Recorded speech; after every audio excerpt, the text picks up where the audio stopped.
Hello, I'm Todd Spatafor, and this is another Spectacularly Thing. Go is a compiled, concurrent, garbage collected, statically typed, open source language developed by Google. We'll investigate what all that means in this video.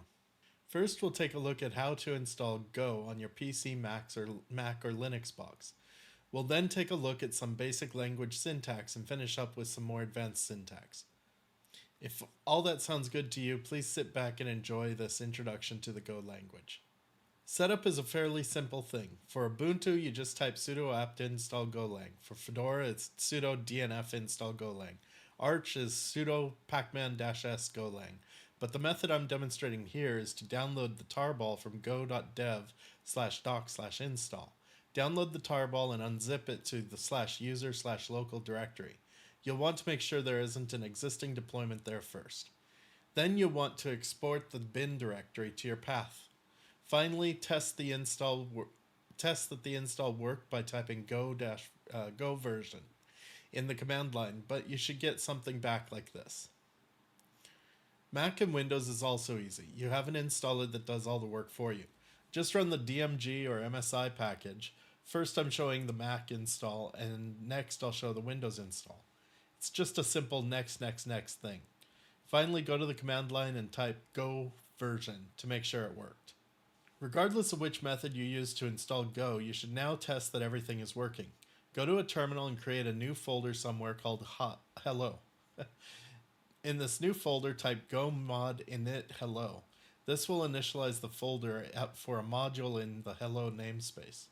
For more advanced projects, you'll want to use a fully qualified domain name like github.com/spectacularly/hello. Next, create a main.go file and enter the following code into it. Save the file, then run the command go run main.go.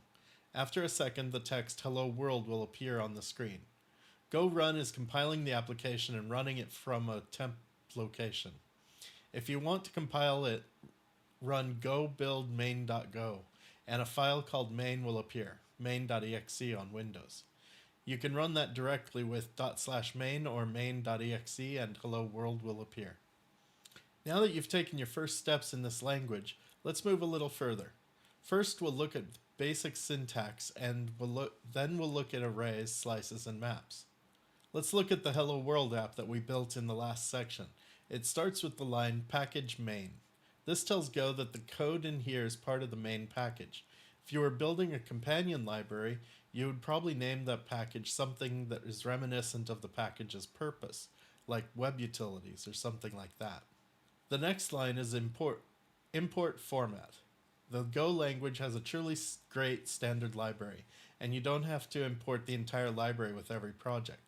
Here we are just importing the format package from the standard library. When you need to import more than one package, you put them all inside of a pair of parentheses. Every program within the main package needs to have a main function. That's the next thing that we wrote. We started the main function. In Go, the word function has been shortened to func, followed by the function name. In this case, it is main. The function name is followed by parentheses and the opening curly bracket. Placing the curly bracket on this line isn't just a style choice that I made, it's mandated by the language. As we'll see, the opening curly bracket always appears on the same line as the function name, the if statement, or the for loop statement. Next is the meat of the program. The format.println hello world is a program statement. It is indented by one tab stop, and these aren't tabs that are replaced by spaces. Again, the Go language dictates that indentation is done using tabs. Finally, we close the program with a closing curly bracket. As I stated earlier, main is a function, but it is a special function. It doesn't take any parameters and it doesn't return anything. You could have more functions like that, but that wouldn't be very fun. A function's purpose is to take variables and do some work on them, and finally return something to the caller. In Go, this is the same. To declare a function, you type func followed by the function name, and then the parentheses that you are going to pass. Parameters that you're going to pass it strongly typed, and then after the closing parentheses, and before the opening curly bracket, you put the return type. Either one, or if you have multiple returns, something special that Go can do, you put them in parentheses. We'll look at that later when we look at errors. For now, we can write this. Once we write this function, we can call it like this. If that was all we could do, composition with functions only, it would be a pretty boring language. Let's look at storing values in variables. First, but least important in my opinion, is global variables. These are defined outside of any function using the var keyword followed by the variable name and then the type. Optionally, you can initialize the variable with an equal sign like this. Like I said though, global variables aren't very good use of memory. They are problematic and they can result in some pretty poor coding practices. Yikes. Let's rewrite this using better practice, local variables. But first, let's take a closer look at what we did there. We have the type of the variable listed after the variable name. That is indicative of a strongly typed language. Every variable has a type, and as we've seen, every function has a return type. This is checked by the compiler at compile time. This catches a lot of errors early. Imagine you had a function that took two numbers, added them together, and the returning statement was a string. That wouldn't make much sense, but it's possible to do that in dynamically typed languages. And you wouldn't catch the error until runtime. Since the compiler in Go is pretty good, it can even infer variable types if they are initialized at the same time that you create them. Let's take a look at that. Wait a second, what is that there? The three lines of variables all do the same thing. They state they are a new variable of type string and then initialize it with a value. The difference between the first two variables is that the second one infers this type of string. The third one has the colon in front of the equal sign to indicate that it is a new variable. In your code, you can use any of these three, and I personally use the third one pretty heavily in my code. Local variables are only in scope for the block that they are defined in.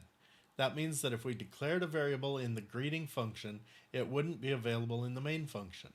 Once a variable goes out of scope, it is marked for cleanup by the garbage collector. The garbage collector is a very advanced topic, but in essence, what it does is free up memory for us. In some languages, we have to declare the use of memory and then clean up those variables manually. In Go, as in many other languages, there is a garbage collector that does that work for us. So far, we've learned variables, functions, and statements. The real work of a program is done in iterating through data structures and testing data through algorithms. I'm not going to get into the depths of data structures and algorithms here, but it is important to know about control structures. Arguably, the simplest control structure is the if statement, and its sibling else if and else. If tests a condition to see if it is true and then performs some operation. If it is false, it falls through to the next operation. If that next operation is an else if, another control statement is tested, and we go through that again. The condition to test can be a conditional like greater than equals, less than equals, and not equals. It can be a call to a function that returns a Boolean value. Also, you can also define variables in the if statement that are only kept in scope for the duration of the if statement. Many languages have while and do loops in addition to the for loop, but Go is different. First, what's a loop? Say you wanted to do something over and over again forever, or until some condition when the program ends. That's an infinite loop, and is accomplished with the simplest form of the for loop. Next is the while loop. The difference between these is subtle, but it's the difference between a do-while loop and a while loop in other languages. Finally is the traditional for loop. This is reminiscent of the simple structure you see here. This structure would print out the first 10 numbers starting at 0. Now let's say we have a box with dividers in it. Each divider allows us to put something in the hole, but they all have to be the same type. So we have a box with 5 holes and each hole can contain an integer. That's the idea behind an array. Let's initialize an array. Like other variables, there are a few ways we can do this. The first three are identical in what they do. You would always get a number variable that's an array with 5 dividers in it, or memory locations.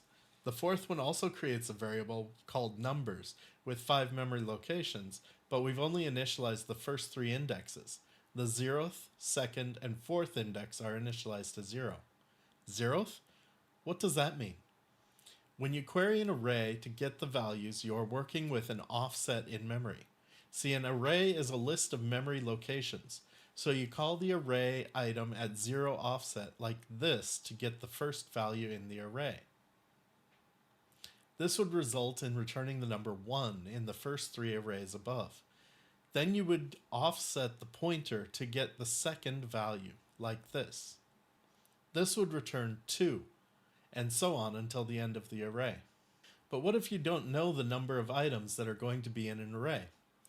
Other languages accomplish this with a collection type called list, but Go uses something that looks and feels like an array called a slice. Like the name implies, this is a slice of an array. In memory, Go initializes an array, and then when you add items beyond the end of the array, it initializes a new array that can hold the slice. You can initialize a slice like this. In this example, we've specified that S is an array of integers initialized with 1, 2, and 3. You can add to this slice by appending it like this. The append function returns a new slice with the values from the slice S and the number 4 in it, in this case, and then we assign this new slice back to the S variable. The append function can take more than one value, so you could add 5 and 6 to the array like this. An array and slice are built-in types that can store data that are indexed with numbers. But what if you wanted a key value data structure like a dictionary or an associative array? That's the function of the map type in Go. The map type has key value pairs. The key must be comparable. That is, it must be compared with using the equals function.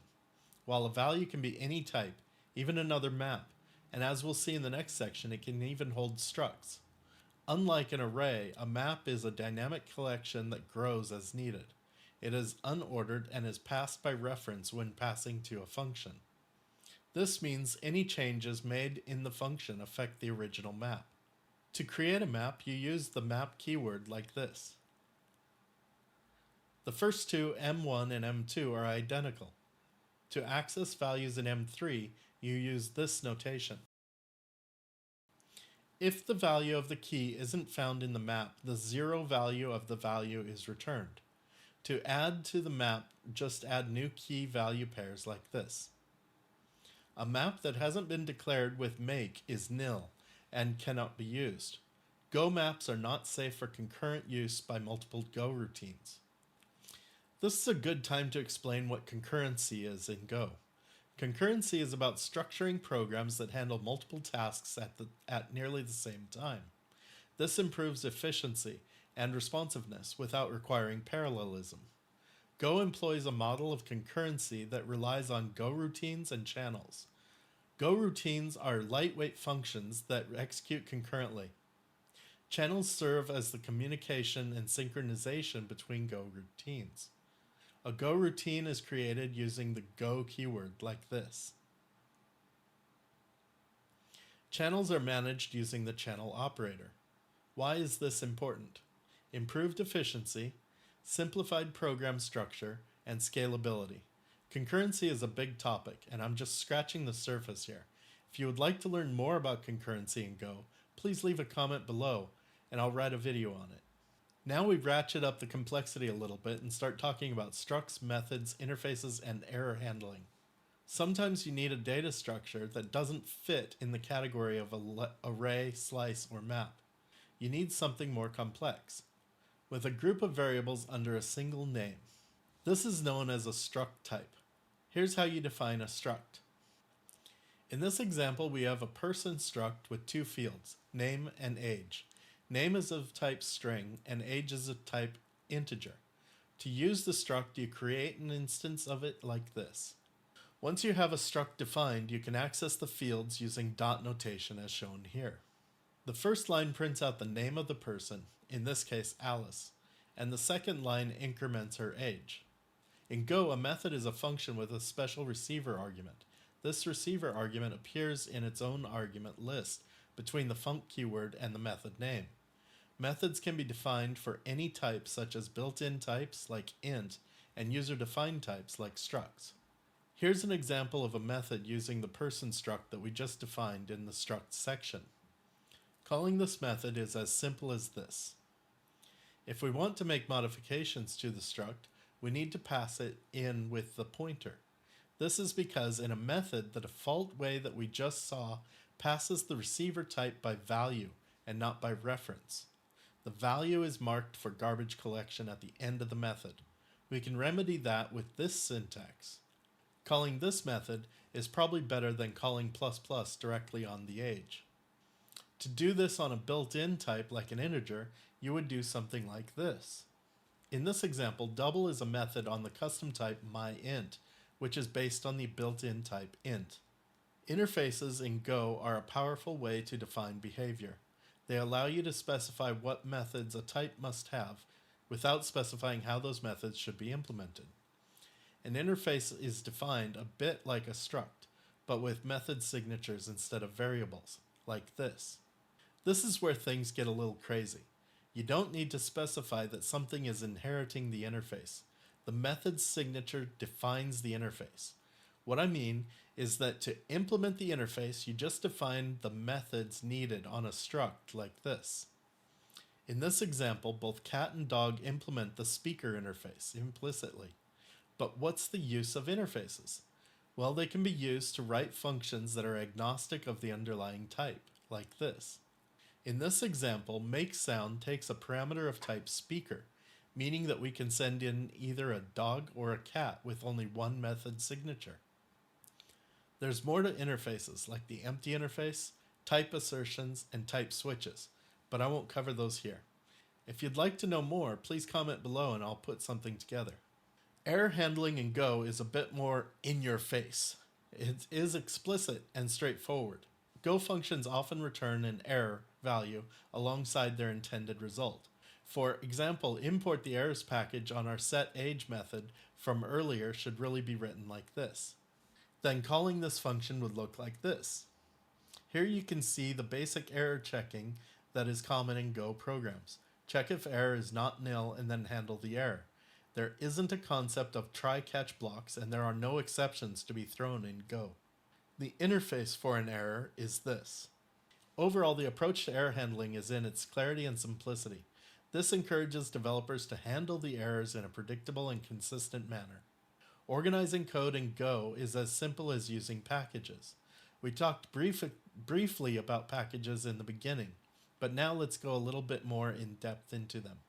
Every file begins with the package identifier to let the compiler know which package the file belongs to. As we've seen, you can import packages with the import keyword. Each package has a unique path that identifies it. This is typically based on the location of the file or a version control system like Git. The main package is special because it identifies an executable program, not a library. It must contain one main function as the entry point of the application. Modifiers like private and public are not needed because Go uses the identifiers that start with a capital letter as an exported identifier and lowercase letter as an unexported or private identifier. Packages are usually organized by directories, where each directory represents a package. The name of the package is determined by the directory name or the package statement in the Go files within that directory. The best practice for packages are to keep packages small and that do one thing. Use clear package names that clearly identify what the package does, and document your code to explain complex logic and document exported functions. Go is a compiled, concurrent, garbage-collected, statically typed, open-source language developed at Google. By now you should know what all of that means, how to install it, and write some code using it. There's a lot to learn, but I think you'll agree Go is a fairly easy language to understand. There's more to know, and if you would like to learn more, please comment below. I'll be making a few more videos on Go, with Go for Web being next. Please subscribe and ring the bell so that you'll be notified when more videos come out. Thank you for watching. You can find me on Blue Sky, Threads, GitHub, and the web using Spitackly as the name. See you in the next video.